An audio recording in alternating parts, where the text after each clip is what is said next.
Hey YouTube, it's Mike here again.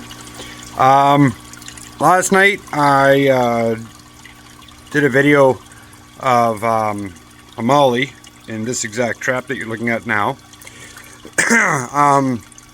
She had been acting strange. I believe in the last video I went over. She had been pacing in the tank and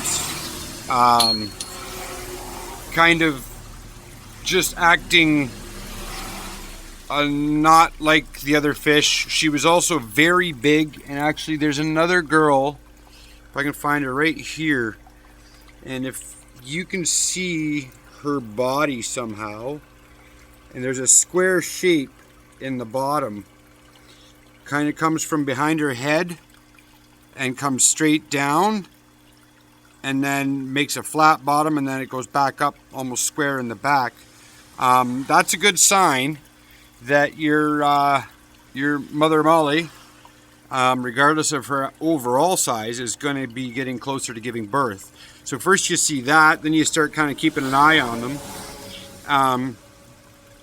Not that I have any that are doing it right now to show you, but then you'll start to see them kind of pacing, a lot of times off by themselves. One of the things that you'll start to notice is especially the males will start to follow them very almost violently, just like terrorizing them. And what they're looking for is they're looking for the babies to drop. They want to eat the babies, and then they want to be there because when she's done giving birth, she'll be open to rebreeding. And now I wish I could even figure out which of the mollies it was that's in here that gave birth. As soon as she was done, basically I got her out of this trap, left the babies in there. I got her out and I fed the entire tank actually very heavily. One of the general rules and one of the reasons they seem to eat their babies is as they give birth, they start to feel empty. From what I understand, or if I'm interpreting the information I've seen correctly, they start to feel very empty. And so one of the reasons they eat their babies so quickly is they're hungry. They're trying to fill that void where the babies have been evacuated. And so one of the solutions, and even if I know that there's fish in here that are going to give birth and I can't kind of get a hold of them or what have you, especially like right now, it seems like everybody's kind of in the mood to drop a few babies. I feed everybody in the tank a lot heavier because I would rather do water changes and have to clean it a little bit more on the odd chance that maybe the babies won't get chewed up so fast. And I'm trying to see now. It tends to actually get re-eaten. I did have some poops, I guess, for lack of a better term, in this tank somewhere. I don't use gravel in these tanks. I have a hose that I've made up that I use to suck out the bottom.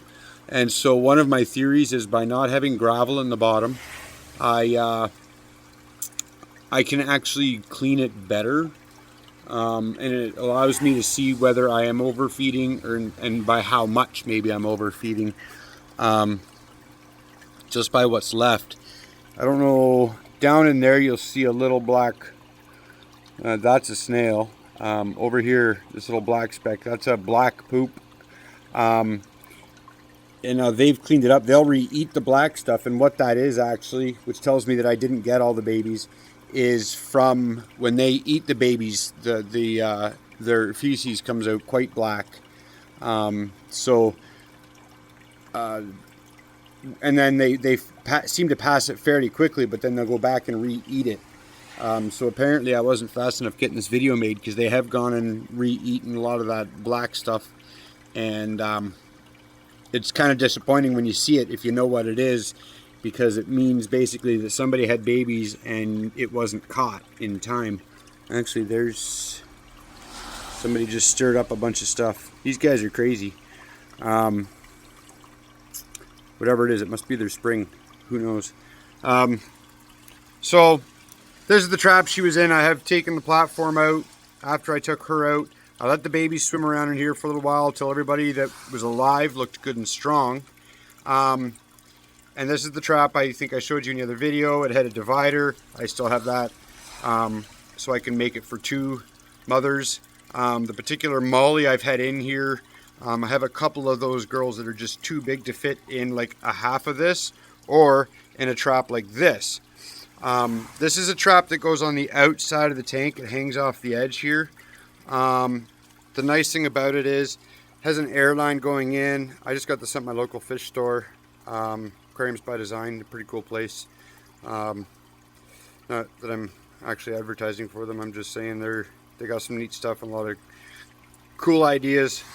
I run this off its own pump, and then it's got a valve here, and that controls, if we can see it, the air going in, and that shoves the water up and around.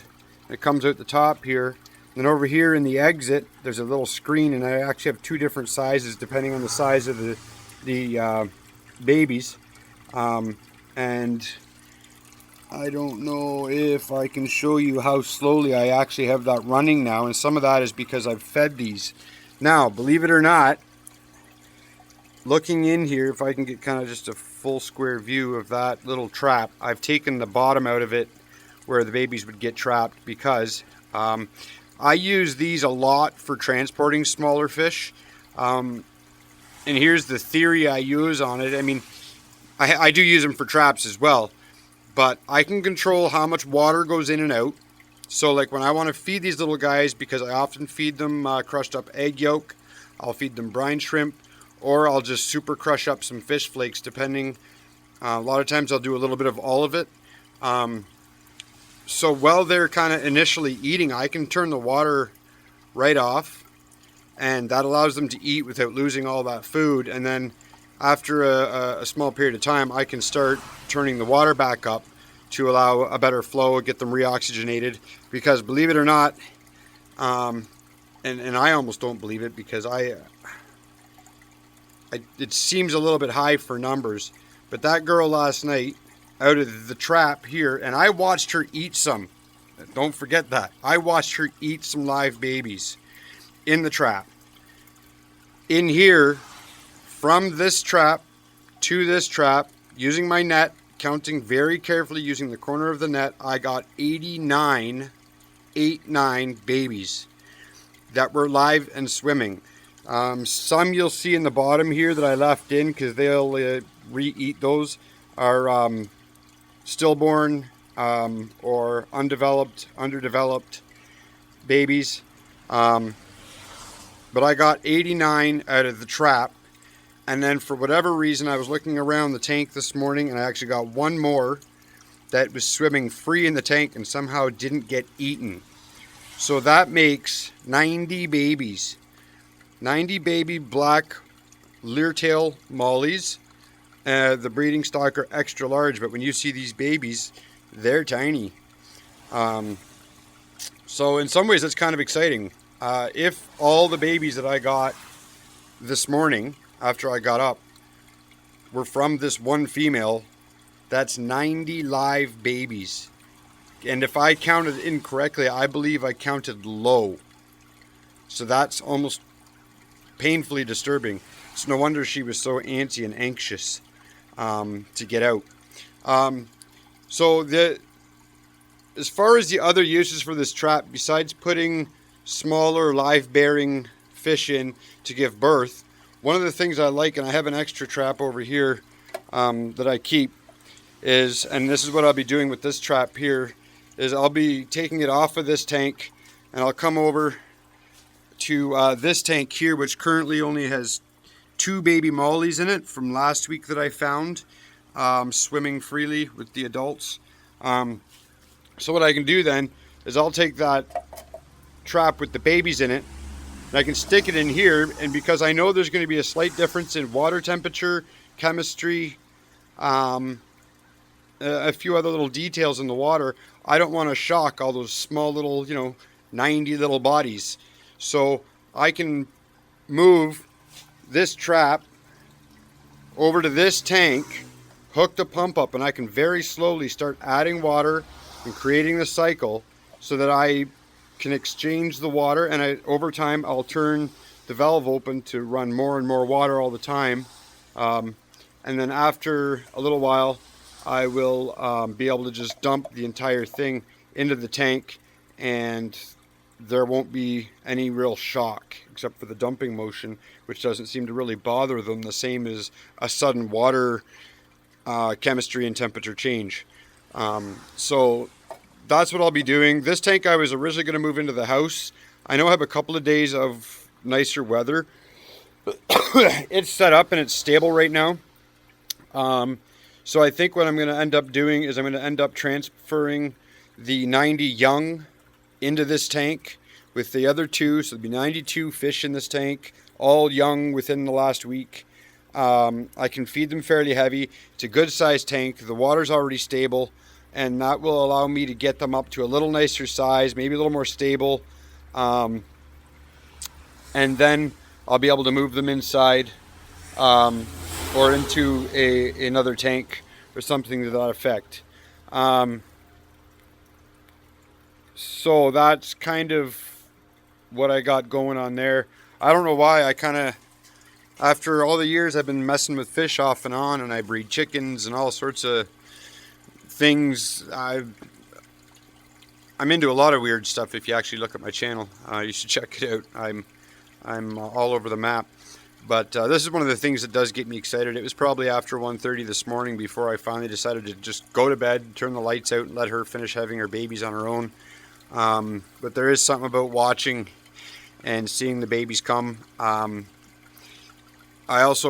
kind of nice. I have a couple of fish stores actually in the area that have said that they would give me in-store credit for raised young. They want them up to a decent saleable size, fingerling or whatever you want to call it. I think some of the smaller ones in here, they were born in May. They might be a little on the small size, but the others here that are heading to be a little bit bigger would be in the saleable range. So I could take those into the store. I have actually a whole tank full of guppies I got to get into a store eventually soon here and get them traded out for some store credit. So it's not like a big get rich quick scheme, but I am using this on my aquaponics system. I have plants growing in this tank. I'm raising the mollies, and then I'm having them give birth. Then I'm raising up the young, and then I'm going to take the young into the store and trade them in for store credit where I can get the fish food and everything else. So I get to have fish and go through the cycle of life, and let my 4-year-old watch that. Or I guess he's 5 this month, which he thinks is pretty cool. It's lots of educational stuff. And then with it, I'm going to grow some food, which basically, except for a very minute amount of hydro, which I'm quickly working on changing over to solar operated, because I do like using a 12 volt more around water if I can, because it's a little less dangerous. So yeah, it's basically what I'm trying to do here is grow food for free while educating and keeping my inputs low, and not that there's profits, but I can definitely eat what's there when I'm done. So yeah, questions, comments, concerns, let me know. Leave a comment. I'd be interested. I should get on some of my other fishy and aquaponic stuff so that you can see it. And if you haven't seen the first video, check it out. Hope you enjoy it. And if there's anything else that's wanted for information, like I say, let me know. And it'd be cool to hear about your experiences as well. Talk to you. Ciao.